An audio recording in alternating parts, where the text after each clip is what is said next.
Hi, PerspectaWeather.com meteorologist Paul Dorian here on Friday, October 12th. Well, with the passage of Hurricane Michael, I believe the Atlantic Basin tropical season will wind down now, and it is time to look ahead to the winter season of 2018-2019.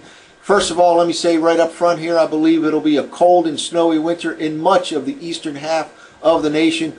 Colder than normal conditions and snowier than normal conditions in the mid-Atlantic region, the southeast U.S., and even down into parts of the deep south, with warmer and drier than normal conditions likely in the Pacific Northwest. Whenever dealing with a seasonal outlook, I first like to take a look at sea surface temperature anomalies around the world, basically trying to predict what the sea surface temperature patterns will look like during the upcoming winter season and how that will impact the upper air flow of air, trying to predict where the high pressure ridges will set up, where the low pressure troughs will set up during the upcoming winter season. And the all-important Pacific Ocean is the first place I look, and we have a list of factors here that I believe will impact the winter season, and we'll go through all of these over the next several minutes. First of all, in the Pacific Ocean, it looks like it'll be an El Nino type of winter, warmer than normal conditions in the equatorial part of the Pacific Ocean. That's different than a year ago. As we headed into the winter season of 2017 and 18, we had La Nina, or colder than normal conditions. I believe it'll be a weak to moderate and centrally based El Nino in the tropical part of the Pacific Ocean. By that I mean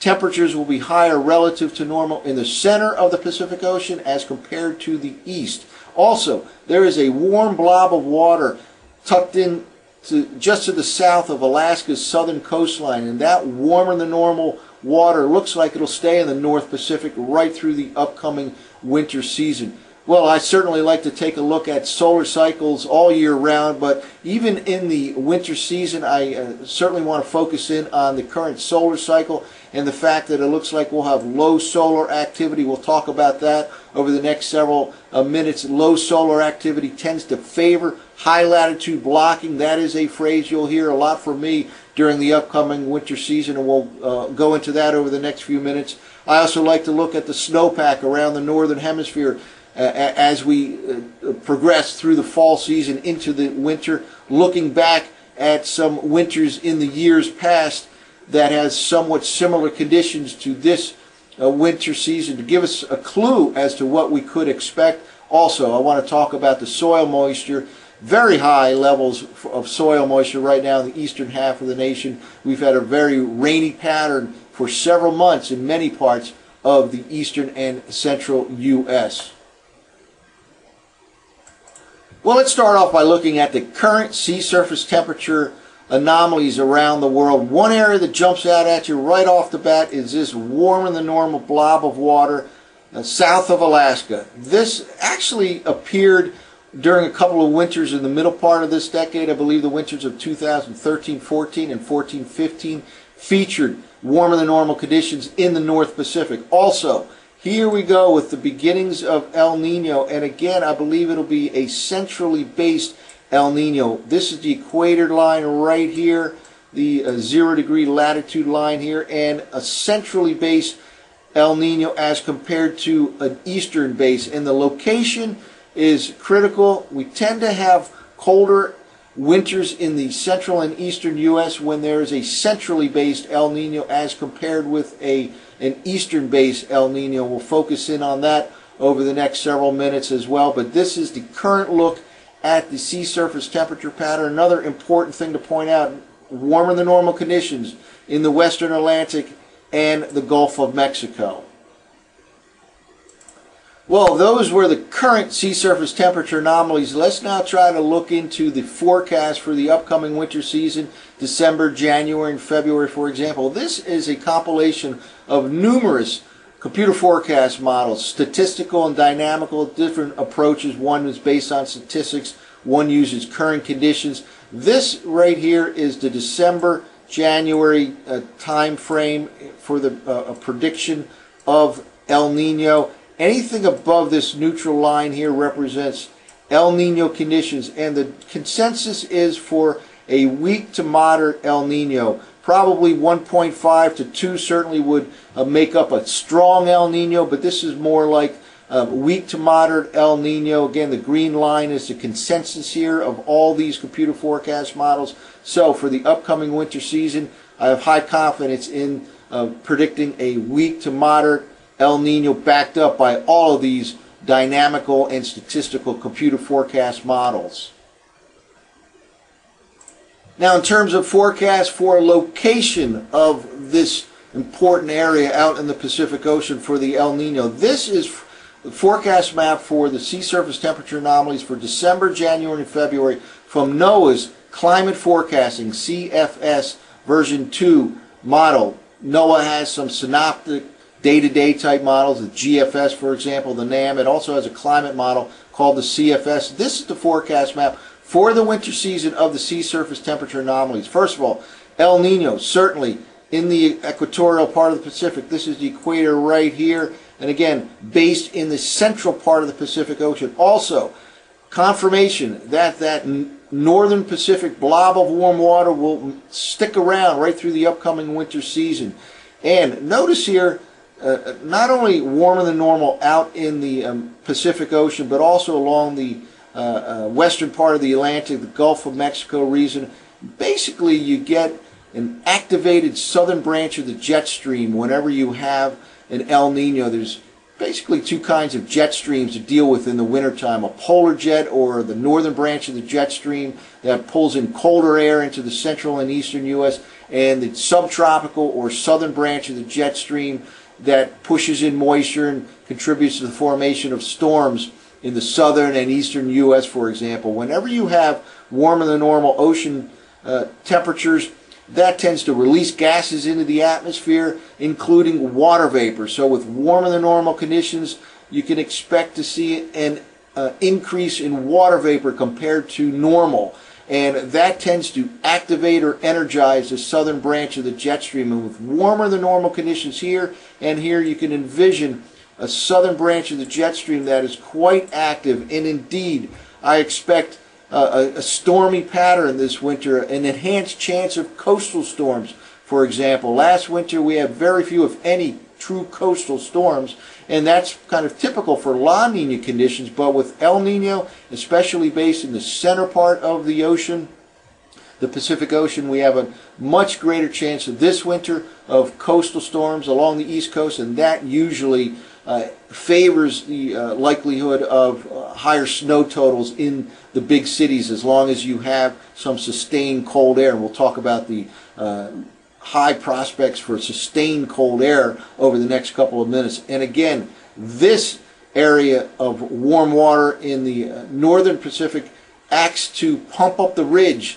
in the northwestern part of North America. So basically a ridge here, and that often is correlated with a downstream trough, and that kind of upper level flow allows for the penetration of cold air masses from the northwest to the southeast into the central and eastern part of the nation. Again, sea surface temperature anomalies certainly have an impact on the upper air flow. So pumping up the ridge here in western Canada, northwestern part of North America, and a downstream trough as well.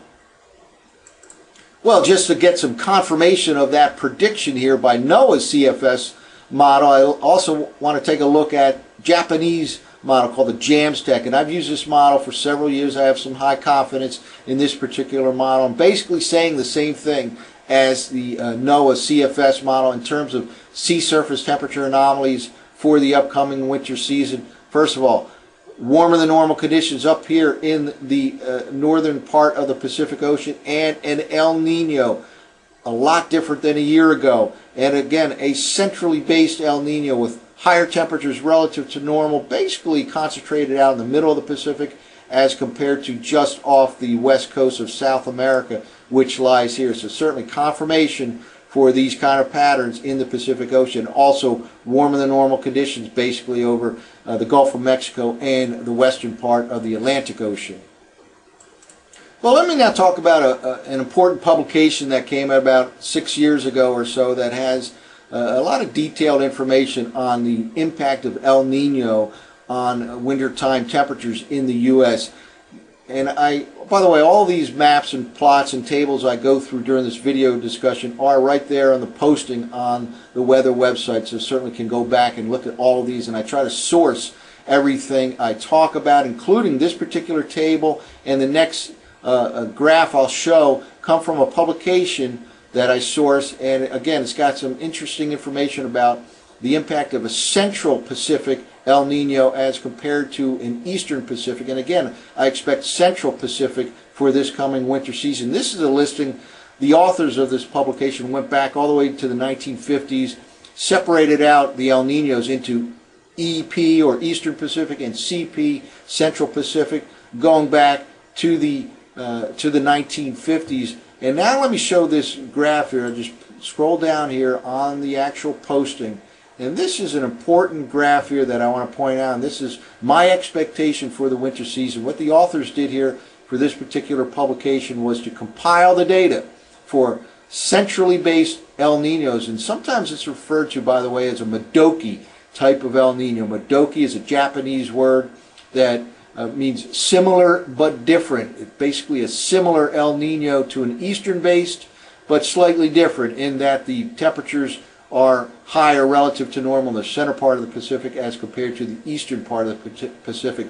But these are the conditions for these Madoki or central based El Ninos in a compilation type of graph. First of all, the contours here represent the 500 millibar geopotential height anomalies, and the color shading represents temperature anomalies for all of these CP or Central Pacific El Nino winters. Basically high pressure, higher heights than normal in the western part of Canada, the northwestern part of North America, and trough down in the southeastern U.S. Also colder than normal conditions here in the south, centered over the southeastern U.S., extending up into the mid-Atlantic region, and warmer than normal up in the Pacific Northwest and the western part of Canada. Basically a dipolar kind of a pattern here, with cold and wet in the southeast, colder and snowier than normal in the southeast, extending up into the mid-Atlantic region, down into the deep south, and warm and dry in the Pacific Northwest. And this kind of a dipolar pattern is what I'm expecting for this upcoming winter season. Well, anybody that's watched some videos, discussions I've put out over the past several years know that I always like to take a look at solar cycles as well as oceanic cycles. Right now we are at the end of a historically weak solar cycle, number 24, and actually it's arguable whether or not we've entered in the next solar minimum. If we haven't yet, we will very soon. We have a blank sun right now. It's been blank about 58% of the time in 2018. We are rapidly approaching the next solar minimum phase, and in the long term, the sun is the main driver of all weather and climate. But even in the shorter term, perhaps on the scales of solar cycles, which are about 11 years or so, the sun can have an impact. And I believe low solar activity is virtually a guarantee for this upcoming winter season, as here we stand right now at the very end of a historically weak solar cycle, the weakest in the last 100 years, and entering the next solar minimum. We will have low solar activity this winter season, and that has been correlated with high latitude blocking. High latitude blocking is a scenario where there are higher heights or higher pressures than normal up in regions like Greenland, northeastern Canada, Iceland, and that tends to favor not only cold air outbreaks into the central and eastern U.S., but high latitude blocking, as blocking would insinuate, usually results in sustained cold air outbreaks for the central and eastern U.S. And anybody who lives in the I-95 corridor, big cities of D.C., Philadelphia, New York City, knows it takes 100 things to go right for a snowstorm, and one of those is a sustained cold air mass. You can have a cold air mass, but if there's no high latitude blocking, a coastal storm, for example, may produce snow changing to rain. But your chances are much better for significant snow with high latitude blocking. Low solar activity favors high latitude blocking. Well, I've gone back to the 1950s to look at low solar activity winter seasons and compiled this particular graph for 500 millibar height anomalies. Again, this is for the solar minimums going back to the 1950s. Those solar minimum time periods are shown right here. The last one, by the way, was 2009 time frame, and the one before that, 1995, 1996.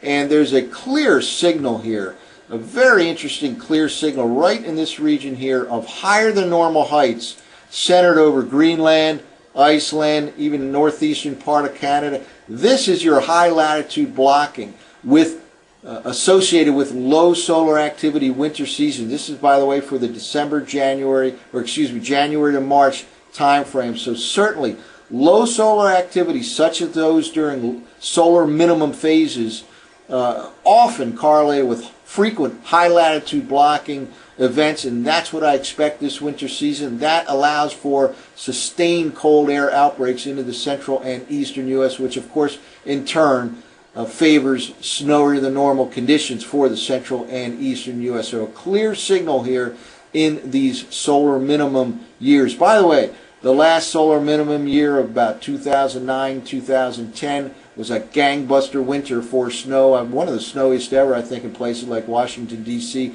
The one before that, 1995, 1996, also a gangbuster winter with one of the biggest snowstorms ever in January of 1996.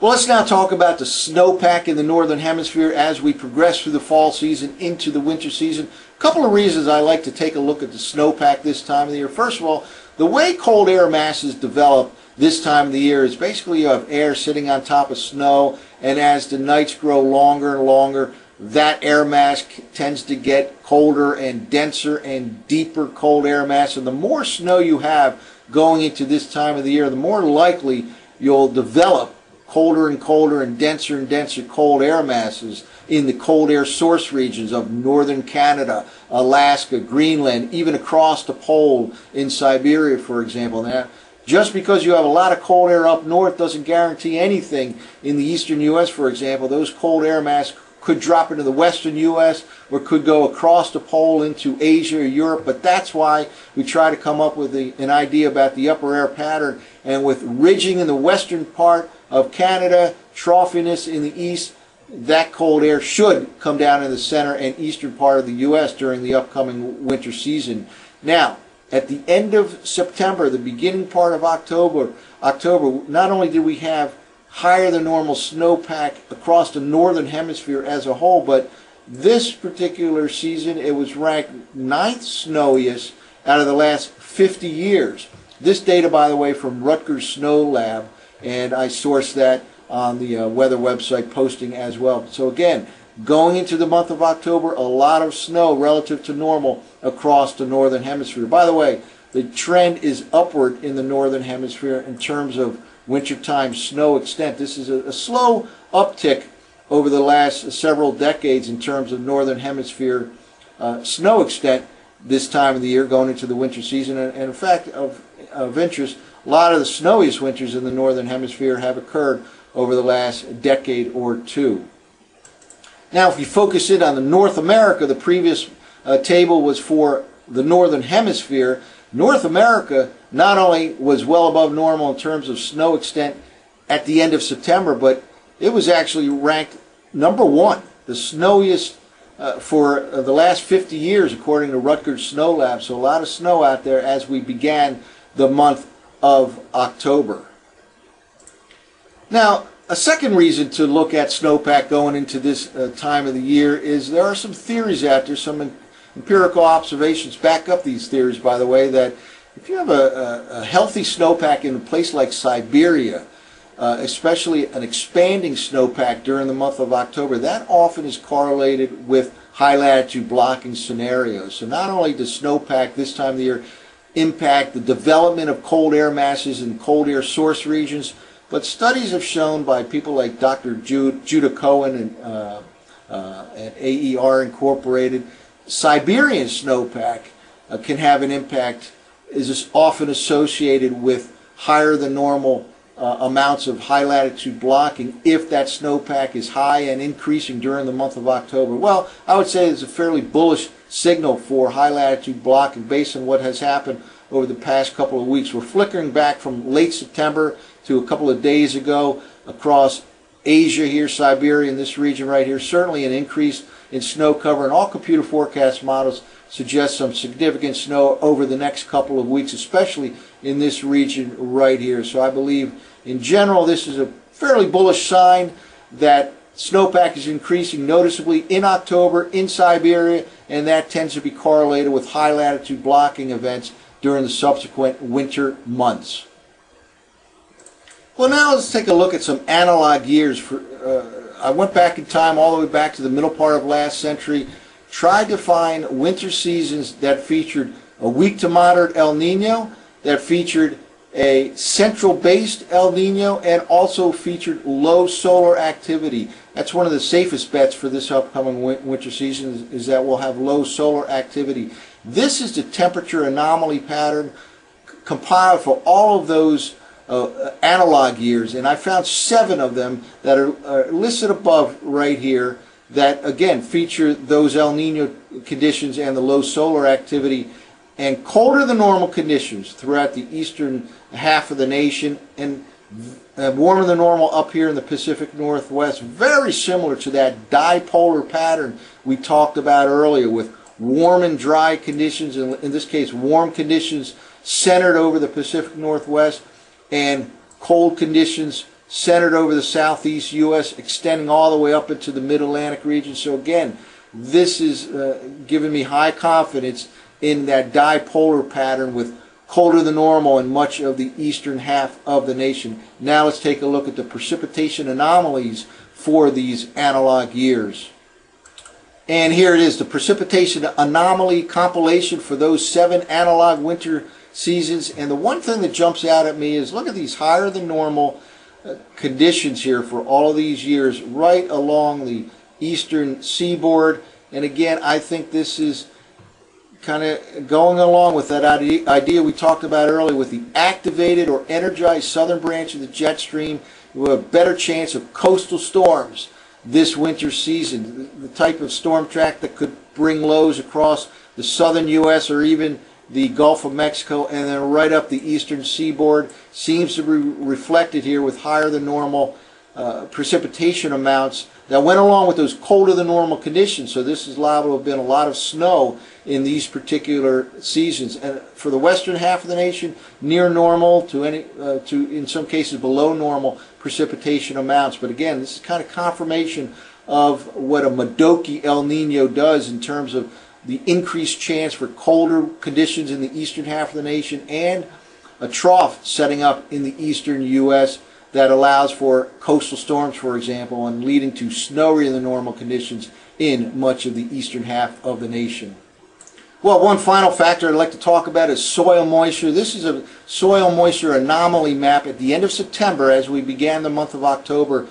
Green here shows wetter than normal conditions, and anyone who lives in the eastern part of the nation knows what a wet summer and fall it has been. We just had a lot more rain associated with Hurricane Michael. This is a reflection of Hurricane Florence during last month, the month of September. But basically, anywhere in the eastern half of the nation, and to me, that increases the chance for a trough to develop, a long wave trough in the eastern U.S. Wetter than normal soil conditions will add moisture, add water vapor, at least into the lower part of the atmosphere.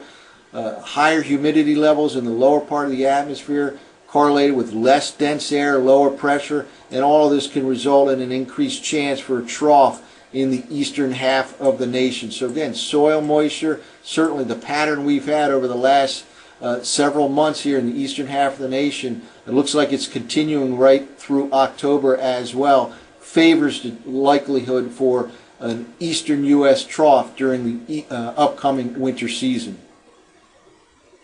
Well, let's kind of wrap up. I have the bottom line paragraph or two on the posting here, but basically I expect a colder than normal, snowier than normal winter in much of the eastern half of the nation, including the mid-Atlantic region, the southeast U.S., even into the deep south. Warmer and drier than normal, focused in the Pacific Northwest, temperatures could average anywhere from 1.5 to 3 degrees below normal in the mid-Atlantic region, and that delta with normal could actually increase down in the southeast U.S., where it could be several degrees below normal down across the southeast U.S. In terms of snowfall, at least 10 inches or more expected by me in the big city regions of D.C., Philadelphia, New York City. These are kind of ballpark estimates here. 25 plus inches in D.C., 30 plus inches in Philly, 35 plus inches in New York City. These are, again, ballpark estimates, definitely snowier than normal. By the way, that's far above what D.C., for example, received last winter. They had generally 10 inches or less, at least around the airport. Should be considerably more snow this winter season. So we will, of course, continue to monitor all of these factors over the next several weeks here at PerspectaWeather.com. But for now, that is the winter outlook for 2018-2019. I'm meteorologist Paul Dorian.